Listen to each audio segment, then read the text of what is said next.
I think my iPad is my best friend now, except for my husband. But I probably spend equal time with my iPad, which is pretty dangerous.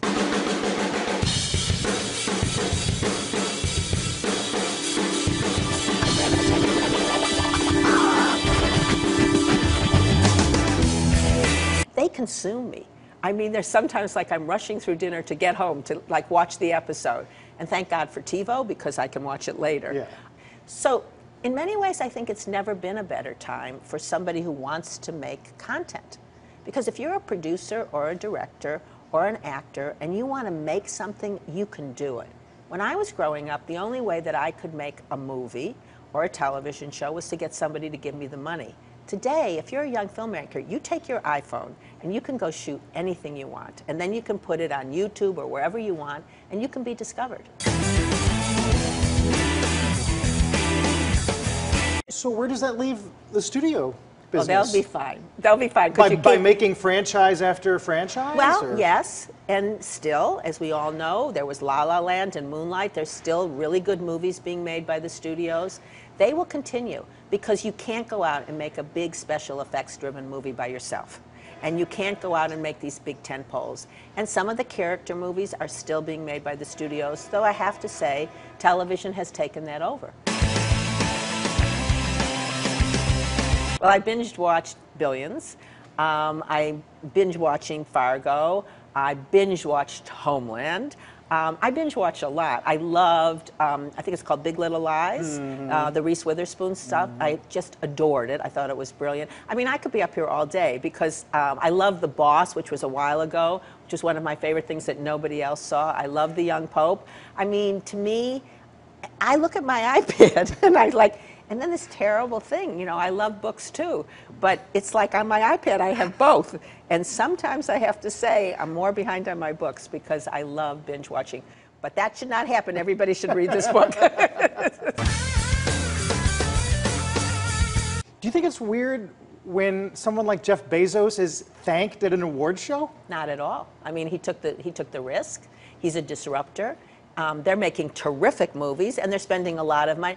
The more people that you can go to get the necessary funding, the better it is for creative talent. When there are only 4 or 5 studios, that means if they say no, you're in trouble. When there's Netflix and Amazon and on and on and on, that means if I was a filmmaker, I have more opportunities to get my movie made. So I love that. Biggest star you worked with who had the best mind for business? There were many. So I would have to say Michael Douglas had a great mind. He was a great producer. I would have to say Mel Gibson, because he was also a producer director. So Mel Gibson and I had a lot of amazing battles over the budget for Braveheart. And when it was over and we came to a compromise, I remember calling him and I said, "Wow, you must have a dartboard with my picture on it and you must be throwing darts at it." And he said, "You were doing your job and I was doing mine, and now we get to make the movie." And finally, Tom Cruise. When the first Mission Impossible came in, he had a huge fee, obviously, which he deserves. He was the biggest star in the world, I think. And the budget came in too high, and he was also the producer. And he said, "This budget's too high."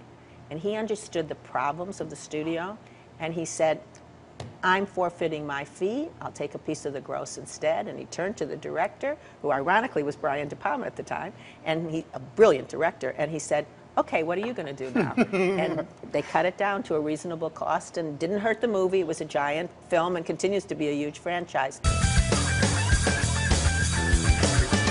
You were never a big fan of data, marketing tests, you know, No.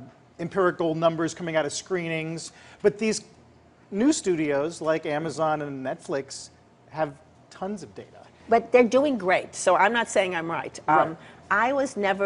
I felt that marketing research and data was a tool, one tool to use and one tool to pay attention to.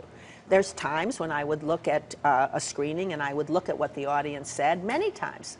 Fatal Attraction is a good example. The Accused is a good example, where the message that we wanted wasn't getting across to the audience, and so we made changes.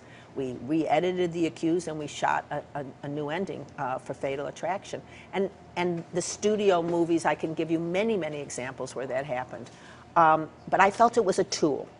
and you couldn't adjust everything for a score. And there's many examples, sadly, which breaks your heart, where the score is through the roof and nobody sees the movie.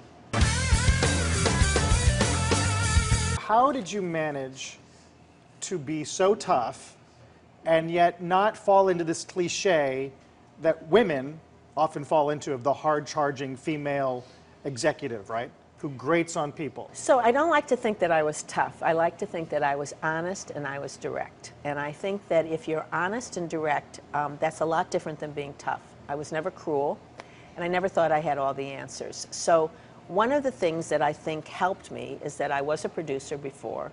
I understood what it was like to be a producer. I understood the pain of rejection. I had been an actress, a very, very bad one, but I had tried it, and so I understood how hard it was to do these jobs. And the worst thing I ever heard when I went on the set was I walked on the set and I heard somebody say, "Here come the suits." And I was devastated. You even said, "I'm not a suit." I'm not a suit, I'm a producer. So I wanted to run the studio like a production company. But you have other responsibilities. You have to worry about the food in the commissary, the parking lot, the banks, and all these things. So for me, the thrill of actually making a movie, though you're the producer, I want to be clear, it's highly collaborative. The director, the writer, the cinematographer, the actors, everybody is really involved, and it's a collaborative effort. There was no thrill like that.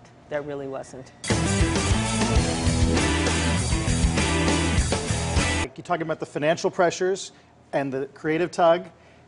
Is greenlighting a project a lonely experience? Or do you have so much marketing information that it's kind of like, we know what we're doing, go? When I was at the studio, greenlighting was an incredibly lonely experience. You read the script, and I always believed to greenlight based solely on the script. The elements came later. If I found a script like that, then it had to pass what I call the blink test, my stomach. I had to really love it, and I trusted my instincts. Then you apply fiscal responsibility, then you have to get the right elements, the actors, the directors, and if you don't, you often put it on the shelf and wait for 3, 4, 10 years to make the movie, because I don't think a good script ever dies. I listened to all the executives, I listened to what everybody had to say, and then I trusted my gut. So there's a meeting on a script that I remember. We went around and everyone said, "I wouldn't make it, I wouldn't make it, I wouldn't make it, I wouldn't make it, I wouldn't make it." And I said, well, it's 10 to 1. I said, I would make it, and now that's my job. And so we're all going to make it, and you're all going to love it now. There's now a Greenlight Committee. And that Greenlight Committee consists of people from marketing, people from digital, people from every area of the business. And they all get a vote, and that determines whether the movie's going to be made. So it was a very lonely but thrilling process.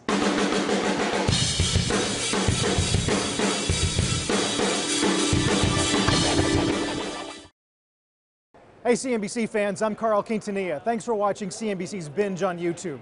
You can subscribe by clicking right here. Watch all of our interviews on the changing media landscape. You can also click on any of the videos around me to watch more from CNBC. Thanks for watching.